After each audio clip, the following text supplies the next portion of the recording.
Governor Punjab ہیں اور جو سی ایم پنجاب ہیں ان کو نوٹس ایشو کیا جائے, ان سے ڈیٹ لی جائے. جو کانسٹیٹیوشن کہتا ہے کہ 90 دن سے زیادہ نہیں ہو سکتے, 60 اور 90 دن کے اندر کی ڈیٹ چاہیے, سمپل ایز دیٹ. اور صدر سے بھی ہماری یہی التجا ہے کہ آپ نے گورنر سے بات, دیکھیں اس میں ایشو کیا آ رہا ہے, ہم نے کیوں انوالو کیا ہے پریزیڈنٹ آف پاکستان کو. جو گورنر کے پی کی اسٹیٹمنٹ ہے وہ بہت خطرناک اسٹیٹمنٹ ہے. ہماری جو لیکن جو ہماری ملٹری اسٹیبلشمنٹ ہے, صدر مملکت کون سی پاور یوز کریں گے؟ گورنر سے بات پرس کا کیا مطلب ہے؟ یعنی ان کو خط لکھ دیں گے بس؟ سر ان کو بلا سکتے ہیں, ان سے پوچھ سکتے ہیں, ان سے ریٹن رپلائی لے سکتے ہیں. اس طرح تو نہیں ہے, وہ پریزیڈنٹ ہیں, ان کے سائن سے تو آپ کو پتا ہے بہت ساری چیزیں, بہت سارے عہدے نوٹیفائی ہوتے ہیں. وہ سیریمونیل تو نہیں ہے صرف. اگر صدر مملکت 2 ٹرم اگر مجلس شورا میں پارلیمنٹ اور سینٹ لا پاس کر کے بھیجتے ہیں اور اگر صدر سائن نہ کرے تو وہ واپس جاتا ہے. اس کے بعد بھی اگر وہ دوبارہ وہ پاس ہوتا ہے, دوبارہ صدر کے پاس جاتا ہے, تب بھی اس کے لیے ان کو 14 دن کا ٹائم ہے ان کے پاس. تو بہت پاورز موجود ہے صدر کے پاس, اور دنیا مہذب معاشرے میں ہر پاور ایکسرسائز نہیں کرنی ہوتی, کوئی چیز سمجھانے سے بھی سمجھ آ سکتی ہے. اور دیکھیں جو بہت الارمنگ چیز ہے وہ کے پی کے جو گورنر ہے ان کی اسٹیٹمنٹ ہے, اس میں وہ کہتے ہیں کہ جو ڈیٹ ہے الیکشن کی وہ الیکشن کمیشن اور اسٹیبلشمنٹ دے گی.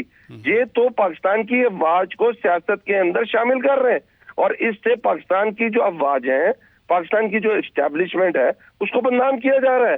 یہ کیا طریقہ کار ہے کہ کے پی گورنر آج خواجہ آصف وزیر دفاع ہیں, انہوں نے پریس کانفرنس کی, انہوں نے کہا کہ سابق صدر آصف علی زرداری پر الزام لگا کر عمران خان سیاست کو تشدد کی طرف لے کے جا رہے ہیں. واقعی ایسا ہے؟ پتہ نہیں, مجھے تو خواجہ آصف کو یاد ہے ان کے بیان کہ جب وہ پی ڈی ایم بن رہی تھی تو خواجہ آصف نے ایک ٹی وی شو میں آگے کہا تھا کہ مجھے تو آصف علی زرداری پہ یقین نہیں ہے, وہ پیچھے ہو جائے گا. مجھے تو فاطمہ بھٹو یاد ہے, مرتضیٰ بھٹو صاحب کی بیٹی فاطمہ بھٹو نے الزام لگایا تھا زرداری صاحب پہ مرتضیٰ بھٹو کے قتل کا. جب بی بی شہید ہوئی تھی تو پوری پیپلز پارٹی نے الزامات لگائے تھے, انہوں نے تو خیر نام بھی دیے تھے. تو دیکھیں ہم پہ فائرنگ ہوئی ہے, ہمارے لیڈر پہ 6 گولیاں لگی ہیں, وہ اپنی ایف آئی آر نہیں کٹا سکتا. اور آصف زرداری صاحب کہ ان کے اوپر آج کے لیبل تو نہیں لگا ہوا کہ پاکستان کی سیاست میں وہ تشدد اور یہ قتل و غارت کی سیاست لے کے آئے ہوئے ہیں. آپ سندھ کی پچھلے 20 سال کی سیاست اٹھا کے دیکھ لیں, صرف کراچی کے اندر کتنا خون بہا ہے, حیدرآباد کے اندر کتنا خون بہا ہے, کبھی لسانیت کے نام پر, کبھی فقہ کے نام پہ, اور ہمیشہ کبھی کچھ ہوا کبھی کچھ نہیں ہوا. تو ہم سمجھتے ہیں اس کی پوری انویسٹیگیشن ہونی چاہیے. ہم نے اپنے نام دے دیے ہوئے ہیں اور فیوچر بھی بتا دیا ہوا ہے کہ ہمیں جو اطلاعات آ رہی ہیں کہ آصف زرداری یہ گناہانہ عمل کرنے جا رہے ہیں. خواجہ آصف نے آج ایک طرح کی وارننگ بھی دی, انہوں نے کہا کہ اب شوقیہ کام نہیں ہوگا بلکہ عمران خان کی گرفتاری قانون کے مطابق ہوگی. یہ گرفتاری واقعی اب عملی جامہ پہنانے جا رہی ہے حکومت؟ خواجہ آصف آپ کیا سیریس لیتے ہیں؟ یہ تو وہی ہے نا جو کہتے تھے نواز شریف کو بھی جب پاناما ریویل ہوا تھا, میاں صاحب بس جان دو 10 دن سے لوگ پاناما بھول جان گے. آپ کو یاد ہے نا, اور جب الیکشن آ رہے تھے تب بھی آپ کو یاد ہے کس کو فون کیا تھا انہوں نے, باجوہ صاحب کو, کہ مجھے بچائے میں اپنا الیکشن ہار گیا ہوں. ان کو کیا پتا, یہ سیریس سیاستدان تو ہے ہی نہیں ہے. لیکن یہ صرف خواجہ آصف تک کی بات نہیں ہے. مثلا آپ پاناما کی ایگزامپل دے گئے, مریم نواز شریف صاحبہ کل لندن سے واپس آئی ہیں, وہ تو کہہ رہی تھی کہ نواز شریف کے خلاف سازش کرنے والے تمام کردار انجام کو پہنچ گئے, وہ تو سازش سمجھتے ہیں. دیکھیں مریم نواز, ہمیں تو ان سے یہ پوچھنا چاہیے تھا کہ دنیا کے اندر وہ کون سی 2 سرجریز ہیں جو صرف جنیوا کے اندر ہوتی ہیں. میں تو پریشان ہو گیا ہوں کہ دنیا کے اندر میڈیکل سائنس کہاں سے کہاں پہنچ گئی ہے, اور وہ ہمیں آگے یہ بتا رہی ہیں کہ جنیوا کے اندر ایسی 2 سرجریز ہیں جو پوری دنیا کے نہیں. اب مریم کی تو وہ بھی یہ بھی کہتی تھی کہ میری پاکستان تو کیا, انگلینڈ تو کیا, کہیں بھی جائیداد نہیں ہے. ان کی باتیں تو نان سیریس ہیں.